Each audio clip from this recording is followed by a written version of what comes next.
world of the universe.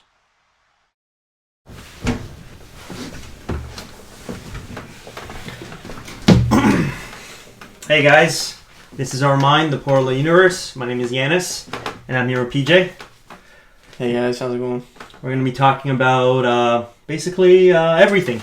So, let's start. We were discussing earlier, we're talking about what life would be like in 2060 and maybe even 2080. And I was telling you that it's a possibility that people will have the choice to live forever as cyborgs, or even maybe change their organs. In a way, people aren't going to want to die because they're probably scared. So what are your thoughts on that? Well, yeah, I would say the first thing, 100% I agree, is people are afraid to die.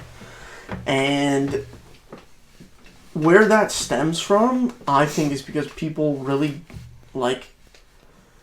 it's almost as if they're afraid to live fully. Afraid to live fully. They're scared. People used to literally plunge headfirst, fighting for something they believed in. Not even worrying about the consequences, but now there's really not much. So are you talking more about war, maybe in not BC necessarily time? war, but more. It's more purpose-driven life. Well, Why are you here? Why am I here? Kind of thing. Especially people who don't believe in any sort of religion or God or creator.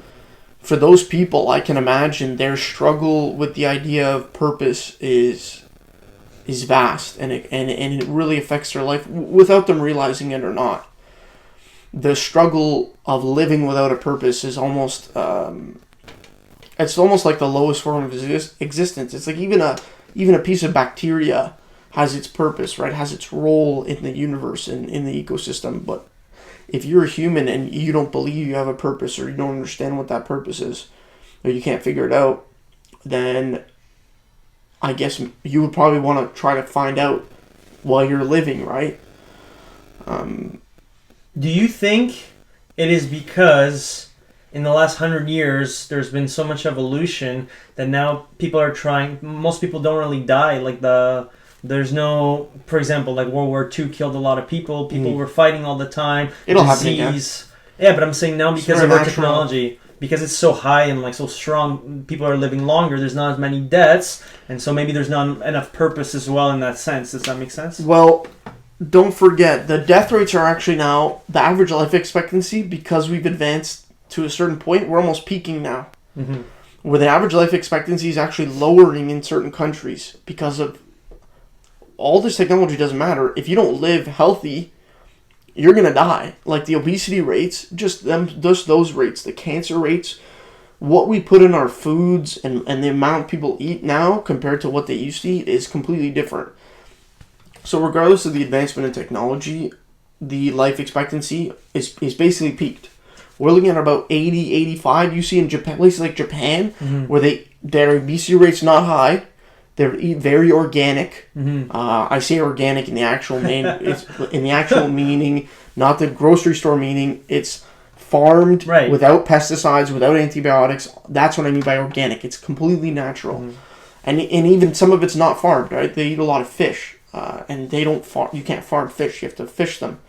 Fish farms are horrible. I would probably not ever want to eat something from a fish farm. They're just full of disease and bacteria, and it's like water that's not circulating, right? Well, a question I have for you is, since population is increasing, so obviously food is a problem because we have to make more, and so that's when people start to clone meat and other things. For example, beef patties. Apparently, that's cloned meat. I can see that. That's what they're doing, but that's terrible for our health because we're eating this stuff. So it's literally eating synthetics. Cigarettes are almost more healthy for you than sugar. I say that as a joke. No, I know. Don't smoke. Don't say, I'm going to stop eating sugar, but I'll start smoking. But you're definitely right. Sugar is really bad. But sugar's a killer. Really I remember listening to a doctor. Oils are actually as well. Yes, especially canola oil, because they have something that's called I believe it's called polyunsaturated fatty acids. A doctor named Paul Saladino was speaking about it actually on the Joe Rogan podcast, and he has an Instagram account and everything. He's a very smart guy. And And he's just basically thinking from an evolutionary standpoint, what did early hunter-gatherers eat? What did early humans eat? And they ate meat. Because meat's available all year round. Meat's available in the winter. It's available in the summer, right? Human bodies are adapted to outlast animals. Our bodies are built for endurance, and you can see that even in modern day in African tribes that still hunt like using spears. They're built for endurance. They're built to run and outlast gazelles and other animals of that kind. So for us to think like, oh, maybe we should only eat vegetables, or maybe we should not like only eat bread, or not eat bread at all, or not eat any meat, or only eat meat. It's like one of those things. It can't be an absolute like that, because the reality of the situation is humans, when they were hungry, hunter-gatherers ate anything they could get their hands on that was edible. Like from a basic standpoint, we're talking potentially mushrooms. We're talking potentially other plants, right? We're talking fruit, because fruit's very like visible and easy to grab. We're talking meat and some vegetables, but people have to realize, almost all meat, I'd say like 99% of meat is edible. 99% of animals. Only a very small percentage of plants are actually edible because they're defenseless. They've had to build up a defense mechanism in order to prevent themselves from being eaten. And they become toxic to humans in order to do this. And that's why we can't eat all vegetables. Well, there's a thing actually that I read, and it was like, if the whole world were vegetarians, there would be a surplus of many animals and like meat and consumption. Technically, it would throw off the whole ecosystem. If we were all vegetarians? If we didn't eat fish, if we didn't eat any, like all those things, the animals would come to surplus. And yes. So that would be like impossible. I don't know how to describe it, but I mean, like, not only that, but think about how many farms we would need, like monocrop farms we would need, which means a single crop. Think about how many of those farms we would need to subsidize our food needs, to subsidize, people getting all their nutrients in a day. How many more vitamins would we need to supplement people being able? We need carnitine, creatine, a lot of these nutrients that only come from meat. Right, and there's also some people are not bioavailable in plants, like proteins. Right. And also, like, for example, there's I don't know if you heard of this, but there's a specific blood type. I don't know which one it is, but if you don't have protein in meat, you can, like, your body will stop. Like, you will pass out. It will shut down. Wow. I don't know which one it is, but that's a proven fact. I've not heard of that before. I know also because I had a friend who was doing the same thing. He tried it. He stopped eating meat for like a day, and like he was eating tofu, and like he was still eating protein, but his body just shut down. And it's just not the same. People don't realize protein is very, as simple as it sounds, it's a very complex thing, right? It's just a substance in which that allows your body to have nutrients, right? Like it's a nutrient that your body uses to what's it called? Protein synthesis. I'm not an expert. I don't know a lot, but all I know is it's much more complicated than just saying, oh, the vegetable and meat, they both have protein. Like, no, they have different types of protein, and the way your body synthesizes those are different. And the percentage of protein you're able to take away from meat is much higher than the percentage you're able to take away from vegetables. Like, there's a big difference. So, also, like, when we're talking about the future, excuse me, sorry. When we're talking about the future, like, even, like, probably 500 years from now or so, if we're still here, I was thinking that it's even possible very likely, that if the population is so high that we don't even eat food anymore, we take things as capsules or like powder, anything in 500 years? synthesized or something. Like, I don't even know if food will be available if we're not able to make it. If we're not, like, if it becomes to the point where we have to feed the whole world and we're running out of, like, already, like I said, they're cloning meat and things to give to us just to feed us.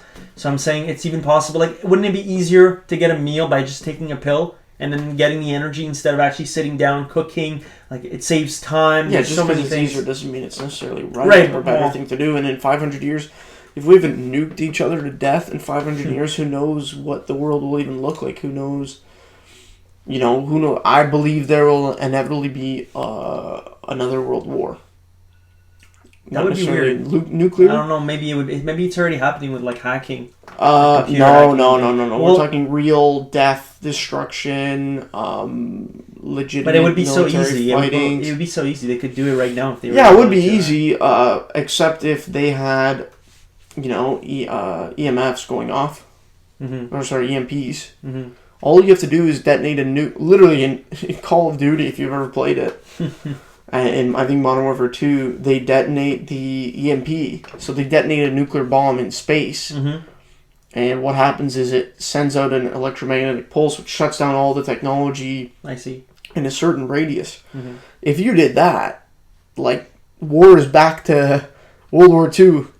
There is no electronics. You got men on the ground who has to do the work, has to push forward and die. Yeah. Well, it's weird because I'm not sure, but is there like a rule or something in like rules? Well, specifically for I'm saying for army for like rules. Rules don't apply. No, I'm saying when there's an immortal army, like let's say China wants to go to war. What rules are they going to abide by? I'm saying they can't attack citizens. That's the thing. Is that not a thing where like you have to fight the military on one-on-one? That's the biggest. There's all these bullshit rules. Man, when you're trying to win, people do anything to win. Like they nuked Japan in World War II. Was that necessarily a good or bad thing? No, it was not a good thing or a bad thing because it did end the war completely. But they bombed all those innocent civilians. Well, also that's why they made those rules, right? But who's going to follow them if they're just trying to win? But they'll also just nuke city centers. Yeah, but they didn't really know what they were doing. They didn't know it was going to work. It was like the first time they were testing, was it not? Well, they tested it. They didn't know it would have that radius. Right. And they didn't know it would affect it for 100 years after. Well, I'm surprised they didn't know because they had nuclear technology before the nuclear bomb, right? Mm-hmm. We're talking about actual chemistry, actual chemists who understand the half-life of uranium. And, oh crap. It's okay. Keep going. The half-life of uranium.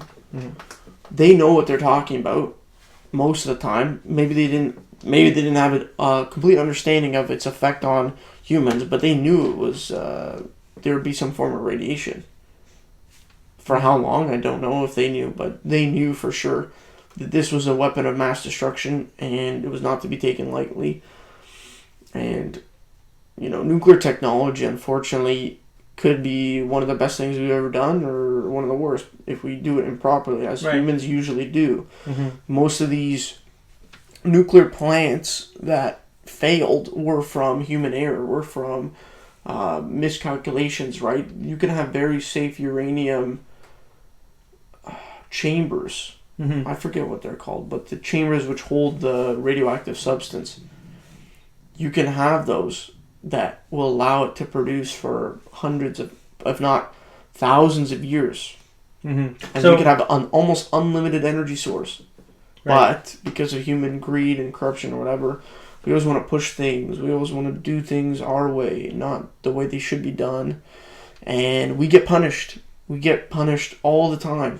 And for good reason. Like, we're asking for punishment. We're asking for negative side effects. Like, one example just right now is the lockdowns.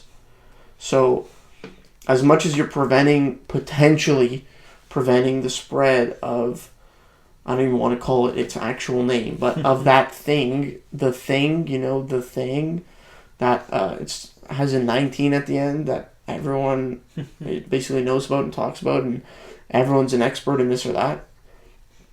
I won't claim to know. I know anything about the thing, but I will say it's extremely inconsistent in the findings that they're reporting. Right, but that's the thing. Extremely inconsistent. We don't know anything because there's so many opinions out there, and there's so many sides, misinformation, fake news. And they're using it as a political pawn, saying, "Oh, after the election, it'll be gone." Like, how can you claim from a scientific standpoint that, after a political election, a disease or a virus would magically disappear?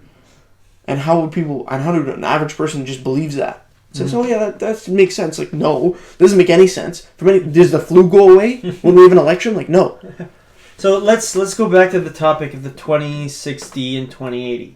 So, like, obviously the world's going to change a lot in this next coming year. Like the whole vaccine thing. Like, is it Are we ever going to go back to what it was before? Probably not. Probably not. But not if in certain countries. it's never going to be exactly the same. In But I'm Canada saying if we specifically, do evolve to that it point would be bad. where, let's say, like I was talking about cyborgs and using our bodies to live forever, there's obviously going to be people who don't agree with that. Well, I wouldn't call it evolution. To be like, I like to use words carefully, so I wouldn't Sure. call it evolution. I would call it something more like transfiguration or Transcending, maybe? no. It's because you're altering the body. You're not altering the mind in any way, shape, or form. And transcendence is not. Humans cannot determine what transcendence is above other humans because at the end of the day, we're all of the same material existence, right? But we could adjust our bodies in ways like with bionic parts, and we're already seeing it in artificial limbs, like people who are amputees are getting these bionic replacements, and eventually they'll be able to recreate eyes, to be able to recreate organs, which they're already trying to do, right, with stem cells, and potentially I've seen they use pig organs to replace human organs by implanting the human DNA in a ghost organ, which basically is a pig organ, but it's removed of all its pig DNA and blood and everything. It's literally white. It looks white. And these are easily researchable topics, right? But you have to be on top of this stuff. So what they do is they take the human DNA, put it in these ghost organs, and potentially you can reattach these organs inside of a human. Obviously, this stuff is all testing, right? But one day they will test on a human. Right? And, I believe that's actually a good thing, right? If someone has damage to their organs, there should be a way that we can heal them. Well, that's my other side of that is, if we know, right, and this is a bad thing about humans, if we know that we can do something and there's no consequences to it, for example, if I say, I can replace my liver and kidneys with this ghost organ, why don't I just drink all the time? Right. Why don't I just get fucked up, drink all the time, because I like it, and then I can just have it replaced. So it allows for the removal of consequences in society, which I think, you can never remove consequences completely. Because even if you try, there will always be a consequence for your action. Whether it's done by you or someone else, I believe in, I wouldn't call it karma, but basically you're getting what you deserved. If you do something wrong, there will likely be a wrong action that happens against you. If you do something right, hopefully that it will happen. Hopefully you get something good happen to you, right? That's why it's important to try to live as best as possible, in my opinion, right?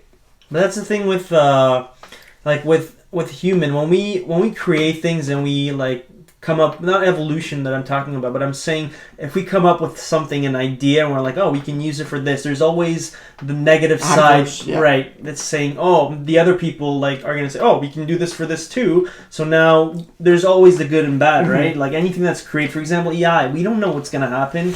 We don't know. People are scared. Some people think it's great, but there's a severe positive and negative belief. A lot of people don't really understand how coding works and computers work.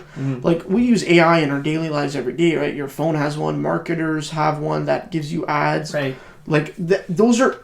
So here's the thing: when people talk about AI, they mean an AI without parameters, right? An AI that can just learn anything and it literally evolve itself. But usually humans, right now we have AI that has parameters. And it slowly learns and learns and learns with generations, but it has parameters, right? That's good. We want AI like that. That actually helps us. That improves us. That improves the way we learn. That improves the way we can advance technology, right? Now, having an unlimited AI, basically, there is so much potential that could go wrong with it. Right. I don't think the negative potential outweighs I don't think the positive potential of AI, of unlimited AI, outweighs the negative potential. I believe there's way more negative potential for an AI that has no parameters, that has no sense of morality, than there is the positive outcomes of this. There's a serious negative weight and connotation to an AI that has no moral compass, that has no parameters, right? And humans, the only way we know that we've made mistakes is because of our moral compass. Right. Is because we have some sort of conscience, right? Yes. Whether it comes from the soul, it doesn't matter. Our brain of evolution, it doesn't matter. So AI doesn't know. They don't know. They will never know what's right or wrong. Right. They will simply do potentially what is most efficient for their master or for themselves to advance. Right? They'll do what's most efficient. Right? And you can take that so far and in such horrible directions, it's not even worth it to touch. Well, the thing is, right? we're told by these authors from 1920 and 50 who write about science fiction, they always show the possible outcome of the future. So we know that there is those possibilities. So we have to live in a system where we're helping each other and realize that there's danger that we shouldn't pass. For example, cloning. Cloning is another thing. Yeah. That was banned 15 years ago. Yeah, but who knows if... But China's experimenting with CRISPR technology. They're experimenting with cloning animals. They've been experimenting since the 80s, right? Even as great as we think we are, I know Canada's had a eugenics program. I know the US has had a eugenics program. The real idea is that because we allow ourselves to live freely, well, we used to allow ourselves to live freely. You could say that not anymore. We might not even be the better of two evils anymore. But because we allow ourselves to live freely, I believe Western society is the better of two evils. I believe we're more advanced morally and in regards to freedom of association. We're more advanced than Eastern societies, especially places like China. And India. They're much less advanced in those regards, as unfortunate as that is. And you can see it because their citizens are living horrible, low quality, high pollution lives. And we don't want that. We don't want that. In Western society, we have something that's pretty great. And, in the name of whatever, in the name of righteousness, very often coming from, let's say, the people who lean politically left now, this moral consciousness is coming from, and it really has no basis.